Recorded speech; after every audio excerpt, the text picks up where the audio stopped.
अगली खबर है मध्य प्रदेश के भिंड से, जहां भिंड में बेसहारा जानवरों के लिए इंसानियत ग्रुप की अनूठी पहल। क्या खबर है मध्य प्रदेश के भिंड से, जहां शहर के बीचों बीच एक नई मिसाल कायम हुई है। इंसानियत ग्रुप्स ने बेसहारा और घायल जानवरों की मदद के लिए एक स्थायी आशियाना तैयार कर दिया है।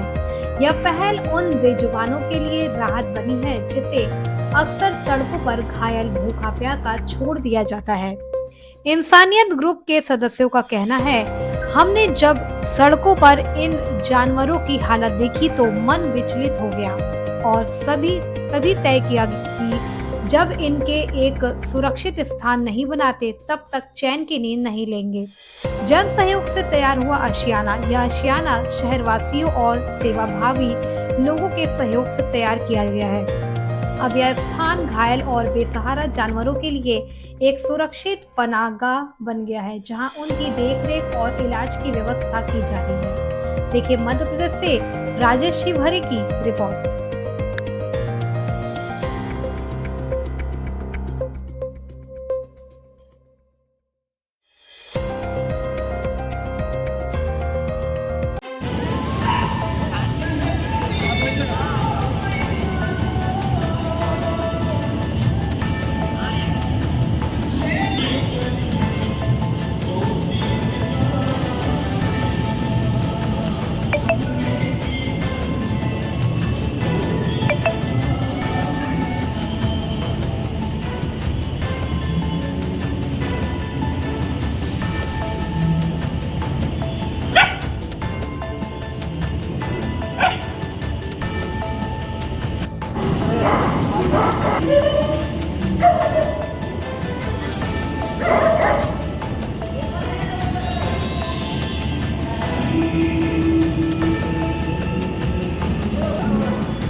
ये सब परमात्मा की ही कृपा है, उनसे ही हमें प्रेरणा मिली। क्योंकि जब इसमें टीन सेट लगा हुआ था तो हर साल वो ख़राब हो जाती थी, तो उसमें रिपेयरिंग करने में 60-70 हज़ार रुपये खर्च होते थे। और ये इतनी तपती थी कि ये अपनी मतलब सांस फूलती थी इन जानवरों की, क्योंकि यहाँ बहुत गर्मी होती थी और ठंड में बहुत ठंड होती थी। तो हम लोगों को चैन नहीं पड़ता था कि हम लोग घरों में आराम से रहें और हमारे ये बेजुबान परेशान रहें। तो हम लोगों ने संकल्प बनाया कि जब तक इनकी छत नहीं हो जाती पक्के निर्माण की, तब तक हम चैन से नहीं बैठेंगे। और प्रभु की कृपा से बहुत संघर्ष किया और कई बार टूटे भी कि यार ये तो मुश्किल है वो पाना। फिर हम लोगों ने हिम्मत हार के, पिलर तो खड़े हो गए थे, इसके बीम खड़े हो गए थे, हमने कहा इस पर टीन डाल देते हैं, अब इससे ज़्यादा संघर्ष हो नहीं पा रहा। लेकिन ईश्वर की साथ रहा, क्योंकि उनके साथ के बिना तो हम सब अधूरे थे। उनकी प्रेरणा से आज उनकी कृपा से बनकर तैयार हो गया है। देखना भी पसंद नहीं करते, उनकी आज आपकी टीम पूरी वर्ग जिस तरीके से उनकी सेवा करने में जुटी है, कहाँ से प्रेरणा मिली आपको? ये प्रेरणा भगवान का ही आशीर्वाद है। भगवत गीता में कहा गया है कि प्रत्येक जीव में भगवान का वास है।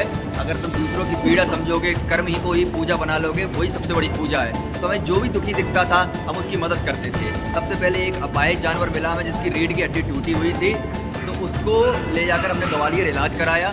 उसके बाद हमारे पास रखने की कोई जगह नहीं थी, हमने सब जगह पूछा, हमने कई गौशाला में पूछा कि इसको रखेंगे आप, लेकिन उस बेजुबान के लिए कहीं व्यवस्था नहीं थी। इसलिए हमने उसको अपने घर पर ही रखा। जिसकी कमर टूटी थी, लगभग 10 सालों तक वो हमारे साथ ही रही। इस आश्रम में ही उसका वो गाड़ी से चलती थी। अभी कुछ समय पहले ही वो प्रभु के धाम चली गई है। होने के बाद हमने बंदरिया से फीता कटवाया है, जिसकी लगातार चौकियाँ बना हुआ है। बंदरिया में लोग नेताओं से, जनप्रतिनिधियों से, प्रशासनिक अमले से फीता कटवा रहे हैं। आपने बच्चे आश्रय स्थल को लोगों के लिए पक्का निर्माण किया है और बंदरिया से फीता कटवा, इसका क्या उद्देश्य है? इसका उद्देश्य यही है कि सारे पशु में पशुपतिनाथ शिव जी विराजमान हैं।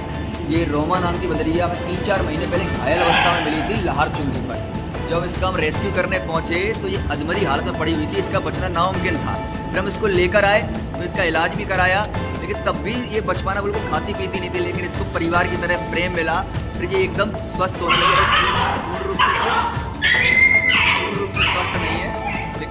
स्वस्थ है अब पहले से।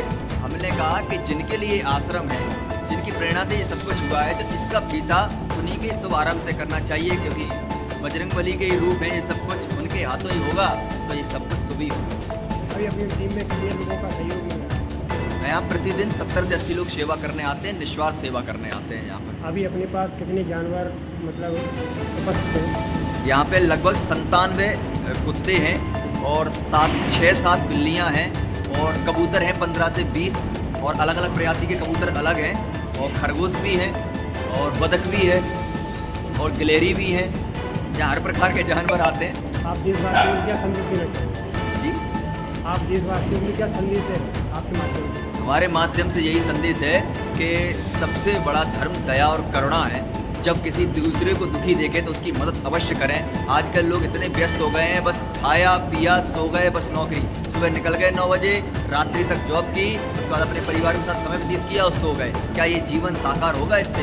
ये जीवन हमें ऐसे तो जानवर भी भोग कर सकते हैं। जानवरों का जीवन है जो खाओ पियो और सो जाओ। मानव जीवन इसलिए मिला है, विवेक इसलिए दिया है कि प्रत्येक व्यक्ति की करुणा समझे और अपना जो मानव शरीर है उसका उद्धार कर सके। तमाम चुनौतियों का सामना करना पड़ा हुआ है। अब ऐसी चुनौतियाँ हैं। एक तो हम लोगों का ये नियम है कि हम लोग किसी से धन मांगते नहीं, कोई स्व इच्छा से जो सामान दे जाता है, जो उपयोग कर जाता है, तो उसी से ही ये करते हैं। और लगभग इसमें 10 लाख रुपए का खर्चा हुआ है इस हॉल को बनने में। हम लोगों को खुद नहीं, जब हम लोगों ने जब इसकी पर्दा उठी तो हम लोग सब स्वयं रोने लगे थे कि ऐसा निर्माण कार्य जैसा हमारे घरों में व्यवस्था नहीं, ऐसा हम लोग लिए कर पाए हैं। ये कोई वास्तविक कोई तो ऐसी शक्ति है जिसने हम लोगों को इस कार्य के लिए चुना। हम लोग भी बड़े भाग्यशाली हैं, इस कार्य के लिए उसने चुना, क्योंकि शराब भी वही पिलाता है, कोई जुआ खिलवाता है, उसने हमें इस नेक कार्य के चुना कि हम तो सके सदा सदा के लिए आभारी हैं। इस सेवा के लिए शासन प्रशासन से किसी को कोई लाभ, लोगों की सोच रहती है, समाज में सोच रहती है कि फालतू में सेवा नहीं कर रहे होंगे। सेवा कर रहा है तो निश्चित कहीं से फंडिंग हो रही होगी। इस पर क्या कहना है? हमारा इतना ही कहना है कि कोई भी फंडिंग नहीं मिलती है इस आश्रम को, और मिलेगी भी तो भी हम लोगों को कोई फंडिंग नहीं चाहिए, क्योंकि हम इसको ईश्वर की आराधना समझ के करते हैं। हम नहीं चाहते कि हम किसी बंदिशों में रहकर सेवा कार्य करें। क्या नाम है? क्या नाम? मेरा नाम अनंत इंसानी है।